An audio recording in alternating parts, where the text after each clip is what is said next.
E nessa noite nós vamos iniciar, meus amados irmãos, uma série aqui na igreja que nós chamamos de Cânticos de Esperança para os Dias de Angústia. E o nosso desejo é que Deus, de maneira graciosa, Ele nos encoraje, nos edifique através dos salmos que nós iremos expor ao longo dos próximos domingos. Nós vamos fazer algumas alternâncias, A gente vai pegar a série, mas a gente vai fazer alternâncias com outros temas, mas nós pretendemos passar alguns domingos tratando aqui com os irmãos dessa temática. Nós queremos dar as boas-vindas também àquelas pessoas que estão nos acompanhando pela internet.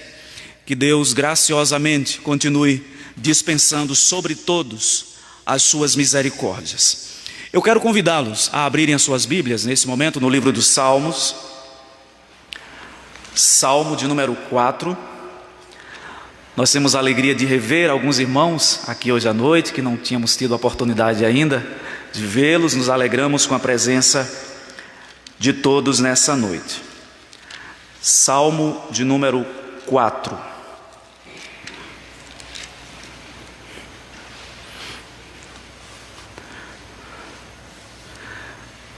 Nós entendemos, meus irmãos, que o livro dos Salmos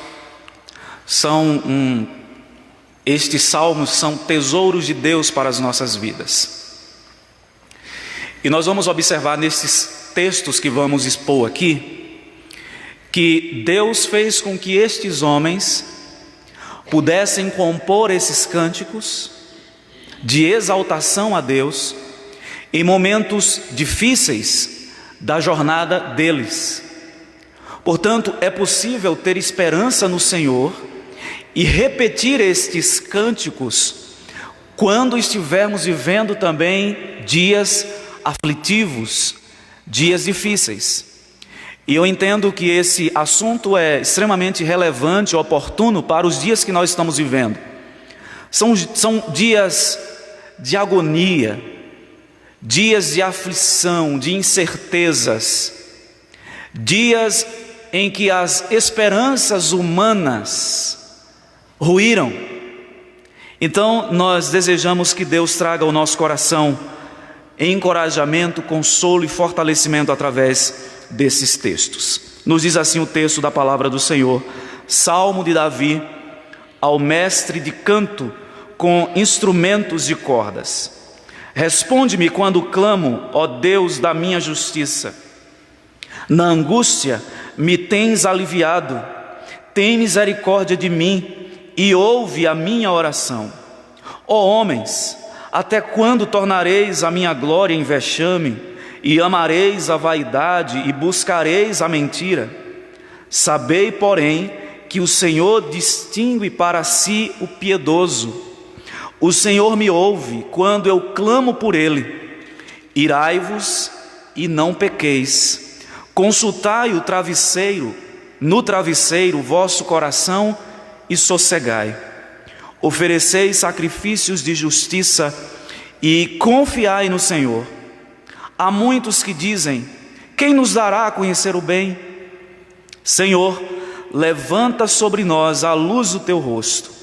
Mais alegria me puseste no coração do que a alegria deles, quando lhes há fartura de cereal e de vinho.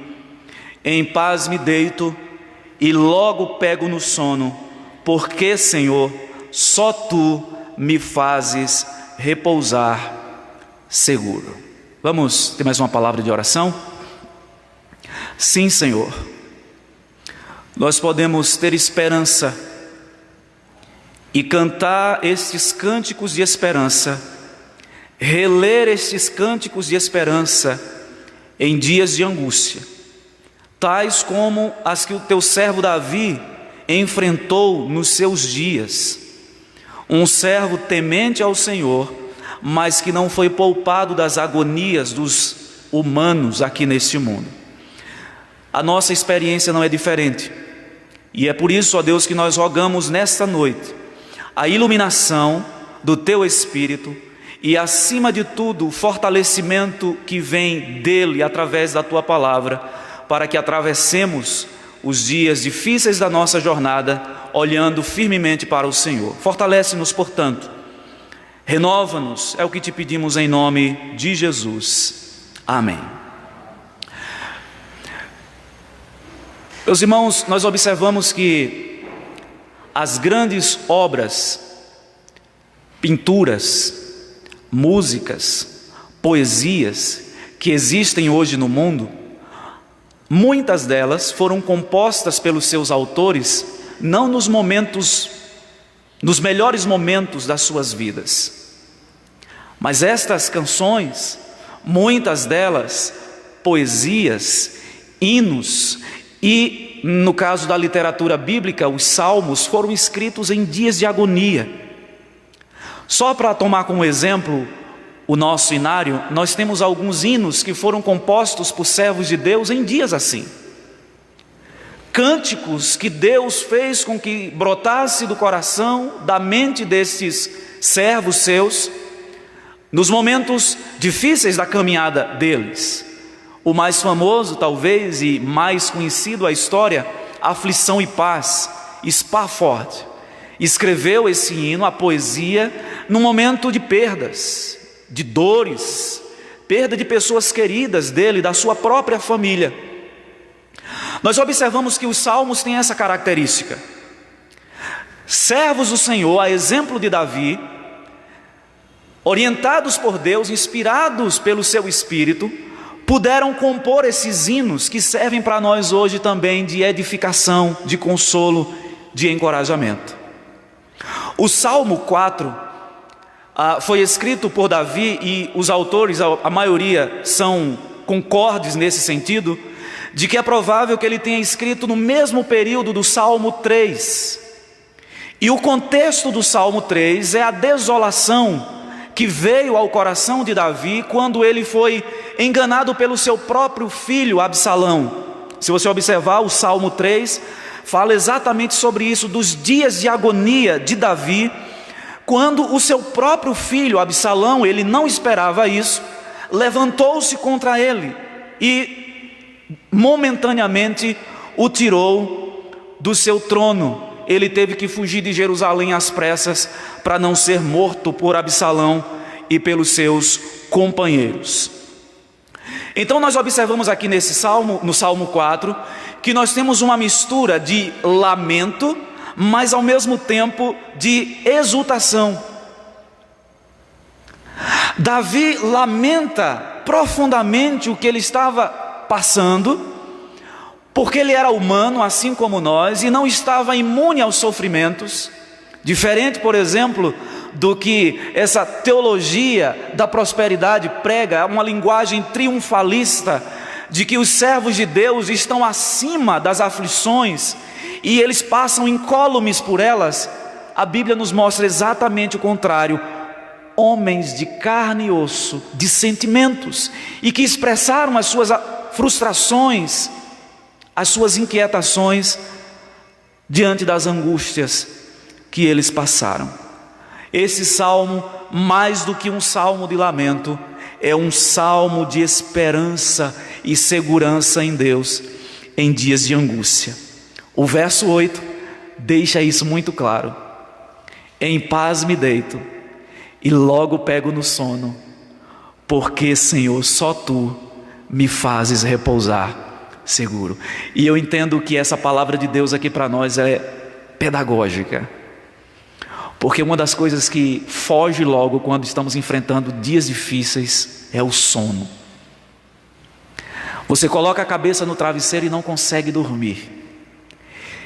Este salmo é a resposta de Deus para as nossas inquietações, é um deles.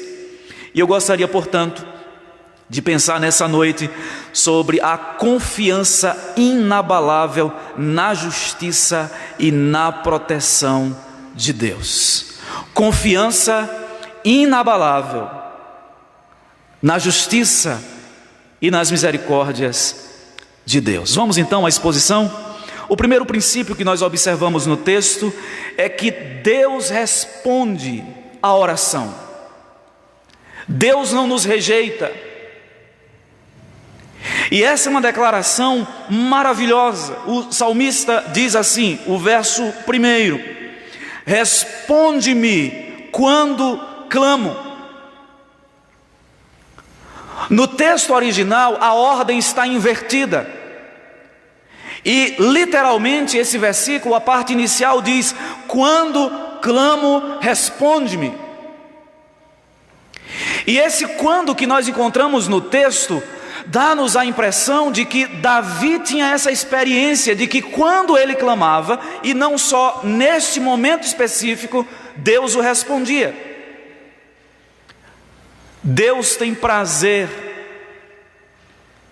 que os seus filhos o busquem em oração.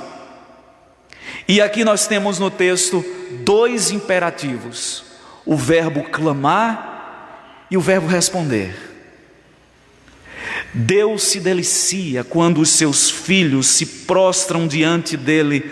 Deus tem satisfação quando os seus servos buscam a ele em oração.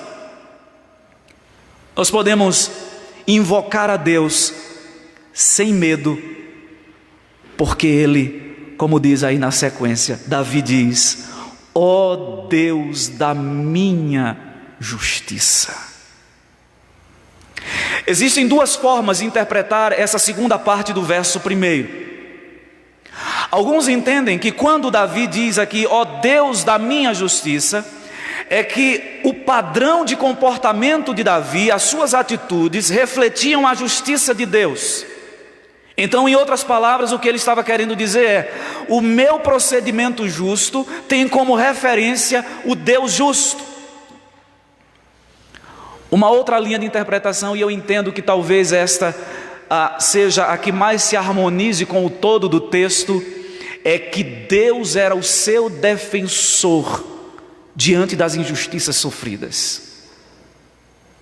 E se nós tomamos o Salmo 4, o seu contexto, a perseguição de Absalão, isso faz todo sentido. Porque o que Davi faz aqui é descansar em Deus que é justo. Ó Deus da minha justiça. Mas a primeira interpretação também não está errada, porque observe que no verso 3, Davi diz que o Senhor distingue para si o piedoso. Deus consegue, ou Deus separa as pessoas.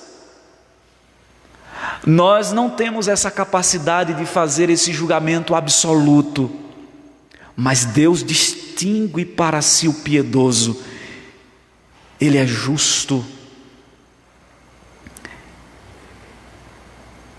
E nós devemos, como servos de Deus, também refletir o seu caráter justo. Meus irmãos, Deus é a fonte da justiça.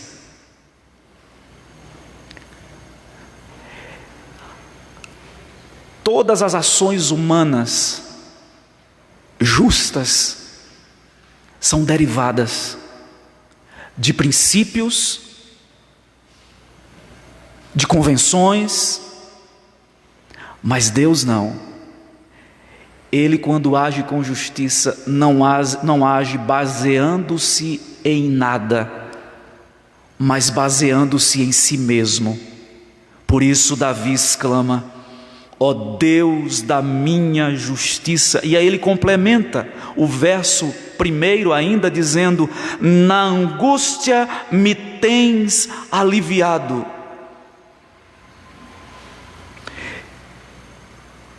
Que verdade maravilhosa!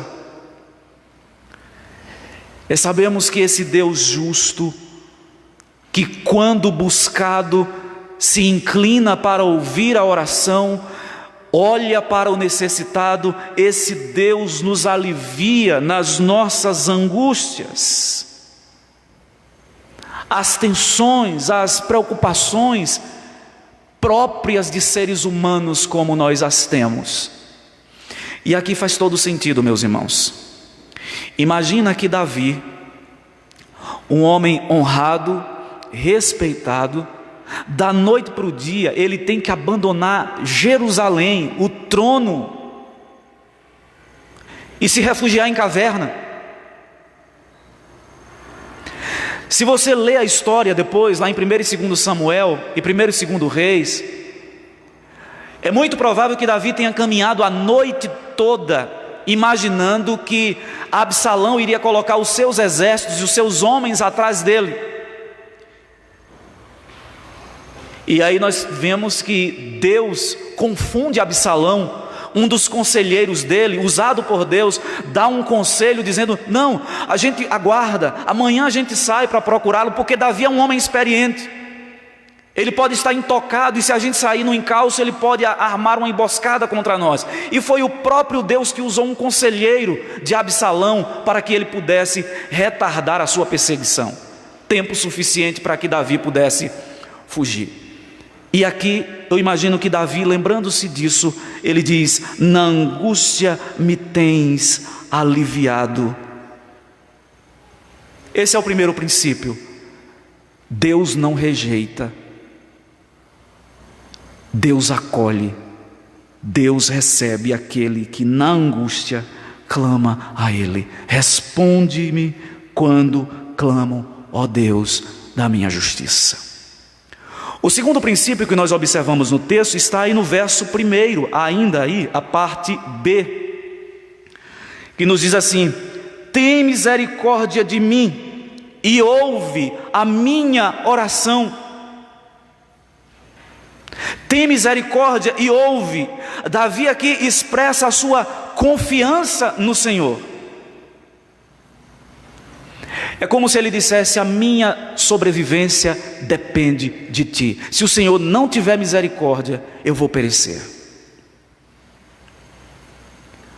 Trata-me, Senhor, com misericórdia.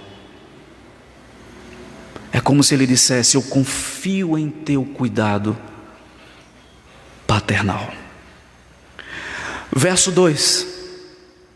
O terceiro princípio que nós observamos: como todo salmo de lamento, os salmistas costumam dizer o que causa, ou o fator que gerou a angústia. E a partir do versículo 3, do versículo 2, ele vai dizer o porquê que ele estava daquela forma.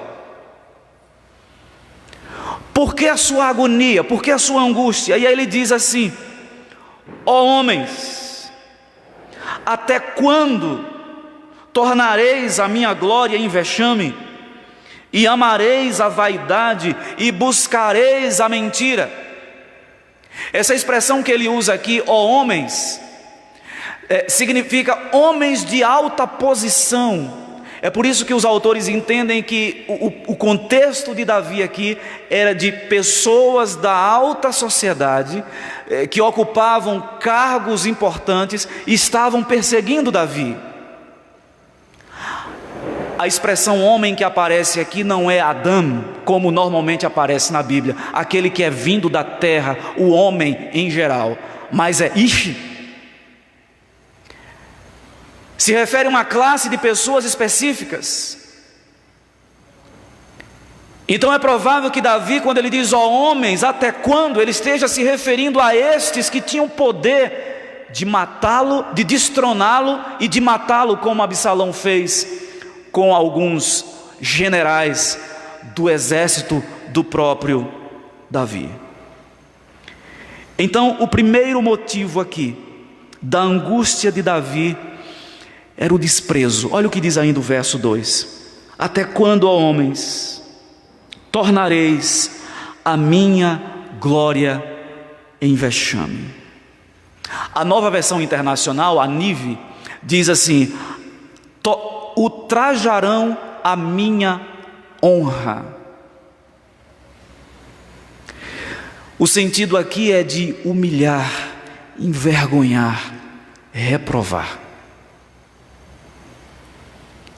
Por quanto tempo vocês vão me desprezar? Vocês se lembram o que aconteceu quando Davi saiu de Jerusalém? Absalão o envergonhou publicamente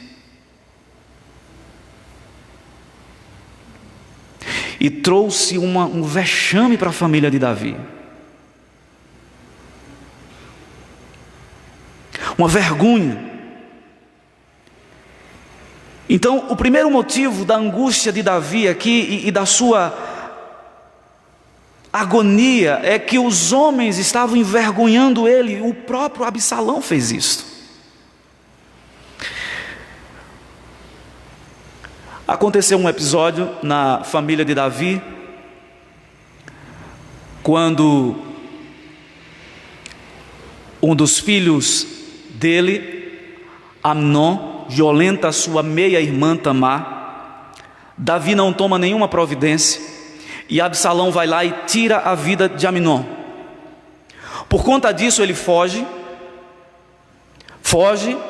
passa alguns anos longe e depois ele retorna. E eu gostaria de ler com os irmãos o contexto do retorno de Absalão. 2 Samuel capítulo 15. 2 Samuel capítulo 15. Vejam que Absalão trouxe muitas dores de cabeça para Davi. E aí diz assim o texto: depois disso, 2 Samuel capítulo 15, do verso 1 ao verso 6. Isso aqui é o contexto que antecedeu a revolta de Absalão. Depois disso, Absalão fez aparelhar para si um carro e cavalos e 50 homens que corressem adiante dele. Levantando-se Absalão pela manhã, parava à entrada da porta, e a todo homem que tinha alguma demanda para vir ao rei a juízo, o chamava Absalão a si e lhe dizia: de que cidade és tu? Ele respondia: de tal tribo de Israel é teu servo. Então Absalão lhe dizia: olha, a tua causa é boa e reta, porém não tens quem te ouça da parte do rei. Dizia mais Absalão: ah, quem me dera ser juiz da terra, para que viesse a mim todo homem que tivesse demanda ou questão, para que lhe fizesse justiça. Também, quando alguém se chegava para inclinar-se diante dele, ele estendia a mão, pegava-o e o beijava. Verso 6. Desta maneira fazia Absalão a todo Israel que vinha ao rei para juízo, e assim ele furtava o coração dos homens de Israel. Aqui foi o começo. E depois nós sabemos o que Absalão fez. E aí Davi aqui no Salmo ele diz: até quando, homens, tornareis a minha glória em vexame? Esse é o primeiro motivo, desprezo. Segundo, veja o verso 2 ainda, a parte B. O motivo da angústia de Davi: e amareis a vaidade e buscareis a mentira. Até quando vocês vão amar a vaidade, aquilo que é nulo, aquilo que é vazio, que é sem sentido? E mais ainda, buscareis a mentira. Meus irmãos, estas coisas traziam angústia ao coração do servo do Senhor. Mas ele, ao mesmo tempo, no verso 3, ele nos apresenta aí já a esperança diante desse cenário. E ele diz assim: sabei, porém, que o Senhor distingue para si o piedoso. O Senhor me ouve quando eu clamo por Ele. Deus não vê como vê o homem. Tem uma história bíblica que ilustra muito bem isso. Quando Deus manda Samuel ir à casa de Jessé para escolher o substituto de Saul. E Samuel chega e Jessé vai apresentando os filhos a ele. O primeiro que se apresenta, um porte que tinha tudo para ser o rei.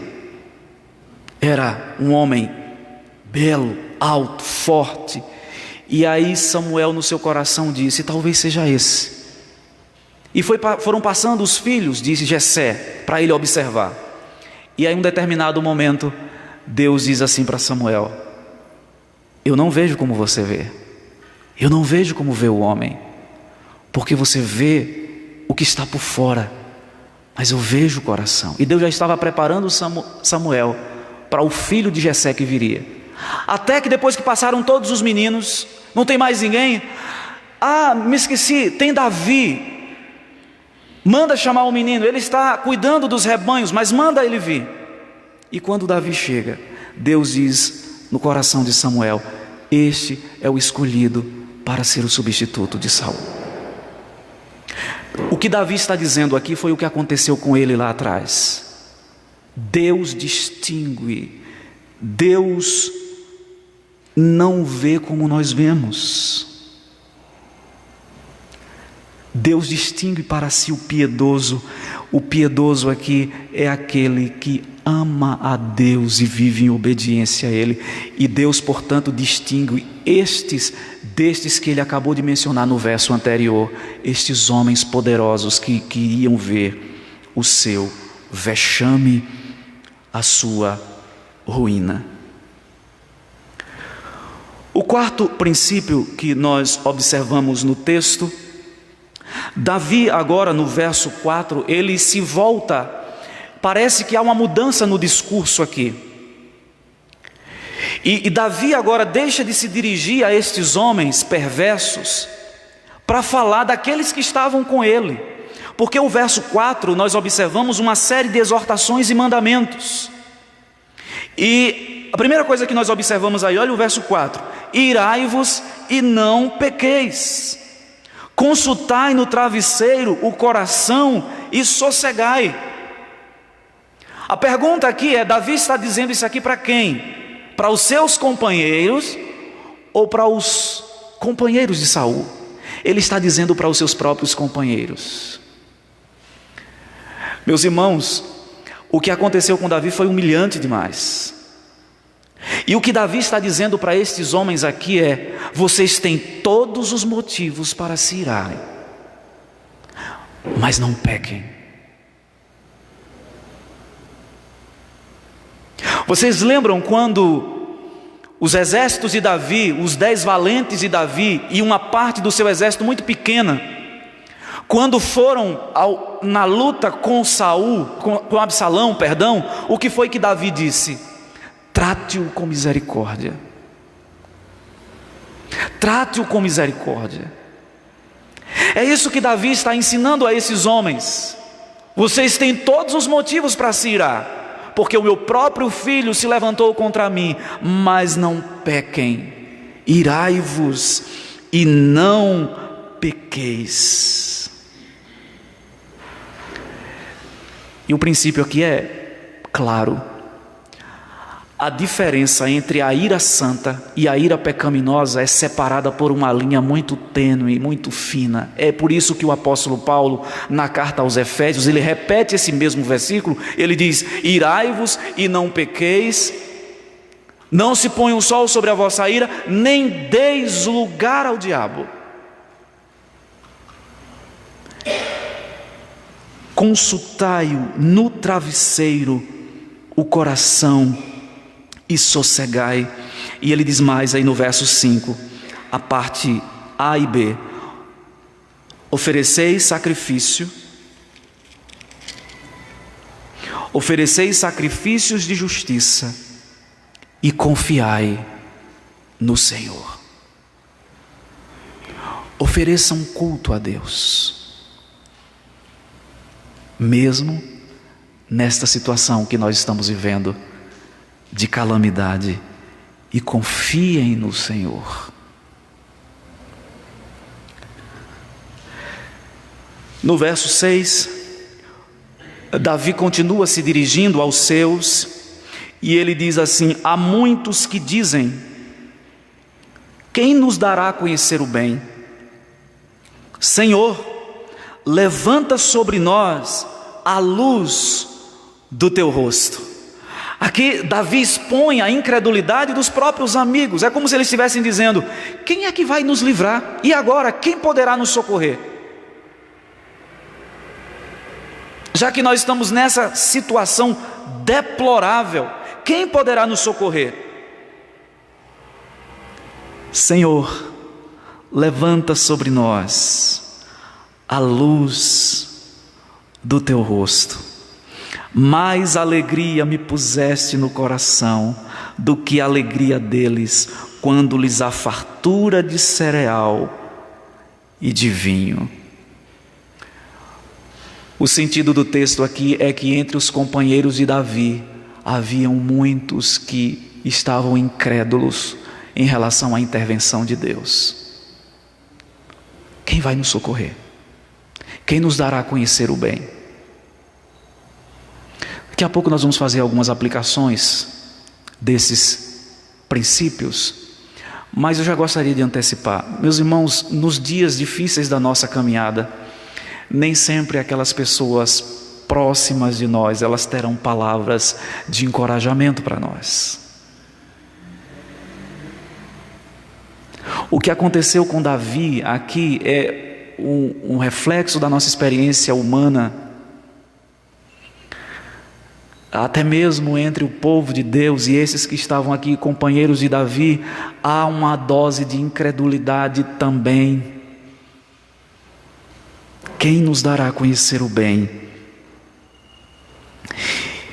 E aí o texto conclui, versos 7 e 8, nos dizem assim: mais alegria me puseste no coração do que a alegria deles quando lhes há fartura de cereal e de vinho. Em paz me deito e logo pego no sono, porque, Senhor, só Tu me fazes repousar seguro.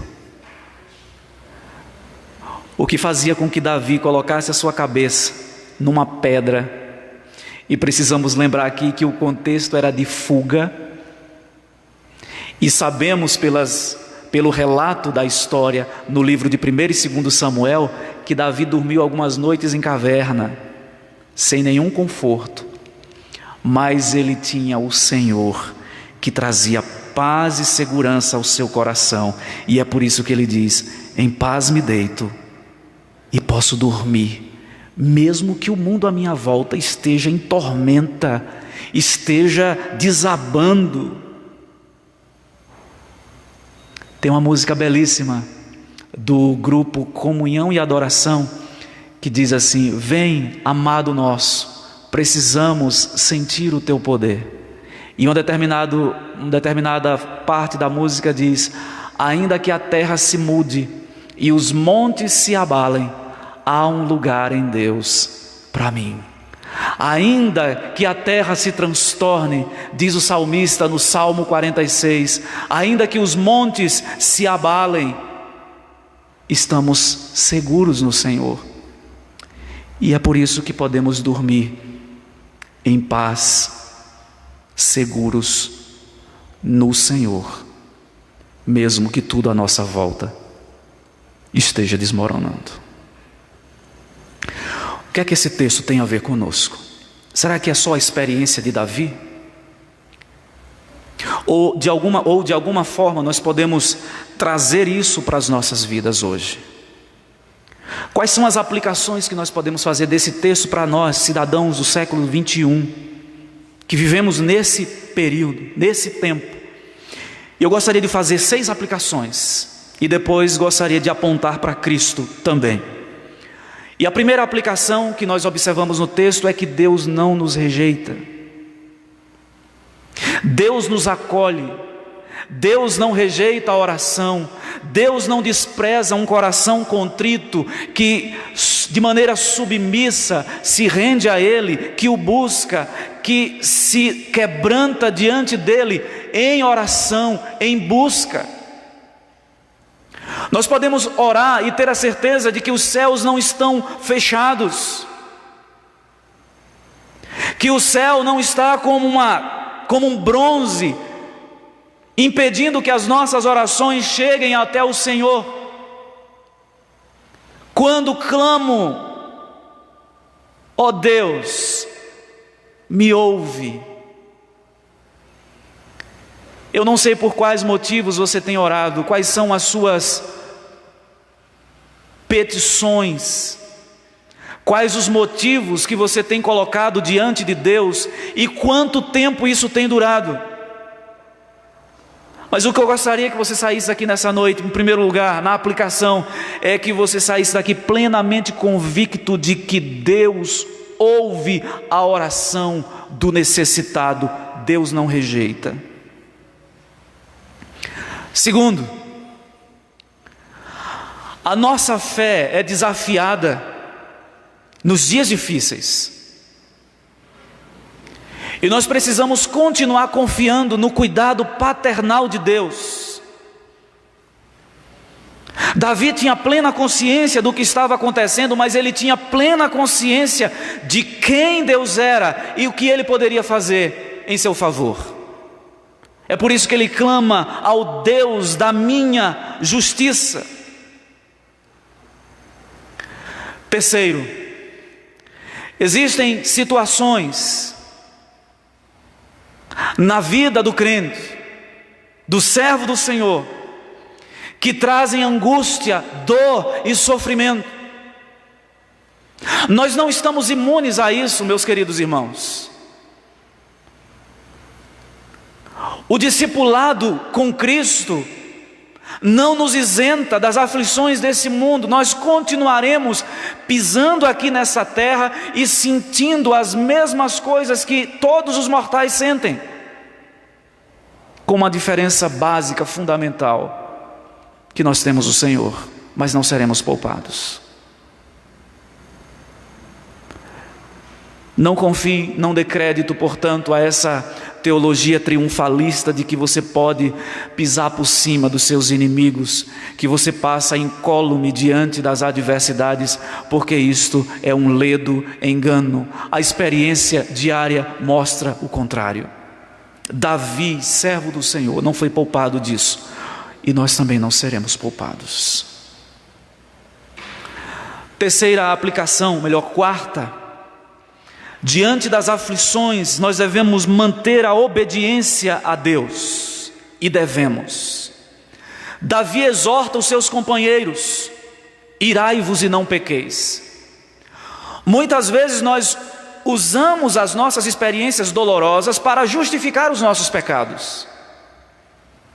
O que Davi está dizendo para esses homens aqui é: vocês podem se irar, porque o que aconteceu foi uma tremenda injustiça, mas não deem espaço para o pecado. Nós não podemos usar uma situação difícil para justificar o nosso pecado. Ainda dentro dessa questão da obediência a Deus, Davi diz: ofereceis sacrifícios. A ideia aqui é de cultuar a Deus. É curioso, meus irmãos, às vezes que alguns irmãos, e essa é uma experiência que nós observamos na igreja como um todo, às vezes eles deixam de frequentar os cultos, e aí quando eles são procurados pela liderança da igreja ou por algum irmão mais próximo, ele diz assim: olha, eu me afastei porque eu estou passando por um momento difícil na minha vida, e aí por isso eu me afastei da igreja. A nossa atitude deve ser exatamente o contrário. Davi diz: ofereçam sacrifícios a Deus, cultuem o Senhor, não deixem de cultuá-lo.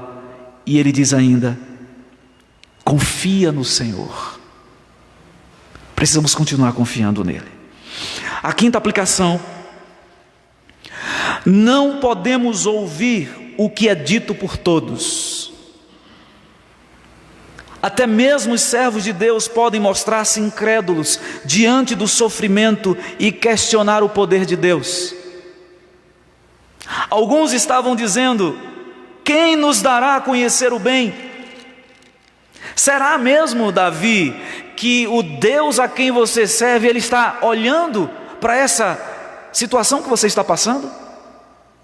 E Davi os repreende, Davi os corrige, dizendo: opa, não é assim não. Nos momentos de aflição nós não podemos ouvir todos os conselhos que nos chegam aos ouvidos. A sexta aplicação: Deus pode fazer você experimentar a sua paz e a segurança nos dias mais difíceis da sua jornada. É possível experimentar isso. Davi diz: em paz me deito e logo pego no sono, porque só Tu, Senhor, me fazes repousar seguro. É possível dormir bem, é possível ter paz interior, quando tudo à nossa volta está desmoronando em ruína, porque a paz de Deus, a shalom de Deus, vem ao coração do servo dele, e isso independe das circunstâncias adversas que ele está enfrentando. Meus queridos irmãos, para concluir, eu entendo que, e os irmãos sabem que uma das abordagens que nós temos é de que as histórias bíblicas, elas não têm um fim em si mesmo, elas apontam para o Redentor, elas apontam para Cristo. Jesus é o nosso exemplo a ser seguido nesse sentido. Ele sabia que o Pai não rejeita a oração. No Evangelho segundo João, capítulo 11, versos 41 e 42, ele diz: Pai, graças te dou, porque me ouviste. Aliás, eu sabia que sempre me ouves. Olhe para Cristo, Ele sempre buscou o Pai, e nós precisamos buscar também em oração. Esse texto aponta para Cristo porque a vida de Cristo nos mostra que Ele confiava no cuidado do Pai. Por isso Ele foi capaz de dizer em João capítulo 5, versículo 30, porque não procuro a minha própria vontade, e sim a vontade daquele que me enviou. E Jesus está falando isso aqui, já pensando na crucificação, na agonia que Ele iria enfrentar. Entendo que este texto tem a ver com Cristo, com as nossas vidas, porque assim como Davi não tinha justiça própria, nós também não temos diante de Deus. Nós somos justificados pela justiça de Cristo. Quando Davi diz: ó Deus da minha justiça, nós podemos também nos aproximar de Deus dizendo assim: Deus me ouve, mas não é porque eu tenho justiça própria, mas é porque alguém conquistou essa justiça por mim. O texto que nós lemos da carta aos Hebreus diz que uma vez que Jesus rompeu o véu de separação, nós podemos nos aproximar agora em plena certeza de fé, sabendo que vamos comparecer diante de Deus, não com as nossas justiças, porque não temos. Nós somos pecadores miseráveis, imerecedores do favor e da graça de Deus, não temos nada para oferecê-lo. As nossas mãos estão vazias, mas Cristo alcançou a justiça por nós, e nós podemos nos aproximar de Deus nesta confiança. A quarta aplicação e penúltima, apontando para Cristo, já estou caminhando para o fim. Cristo experimentou o que Davi sofreu, de maneira muito mais intensa. Davi foi traído pelo seu próprio filho e por pessoas próximas. Jesus foi traído e negado pelos seus discípulos próximos, Judas e Pedro.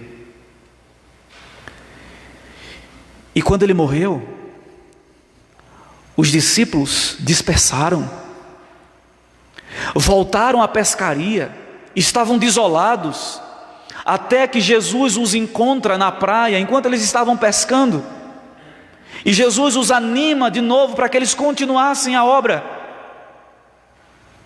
Jesus experimentou sofrimentos, ele foi traído e negado, ele passou vexame, a sua glória foi jogada aos porcos, porque ele foi crucificado. E a Bíblia diz no livro de Deuteronômio: maldito é aquele que é pregado em madeiro. Jesus sofreu vexame, cuspiram no seu rosto, esbofetearam, zombaram dele. Ele sabe o que é vexame, ter a sua glória em vexame. Finalmente, Cristo é o nosso exemplo a ser seguido quando enfrentamos dias de angústia, porque Ele foi obediente até a morte, e morte de cruz. Que o Senhor traga alento, meus amados irmãos, aos nossos corações, e que você faça desse salmo, o Salmo 4, um cântico de esperança para os seus dias de angústia. É possível que você esteja enfrentando ou vai enfrentar. Confie no Senhor de todo o seu coração. Ele pode trazer paz onde não há. Vamos orar nesse instante ao Senhor.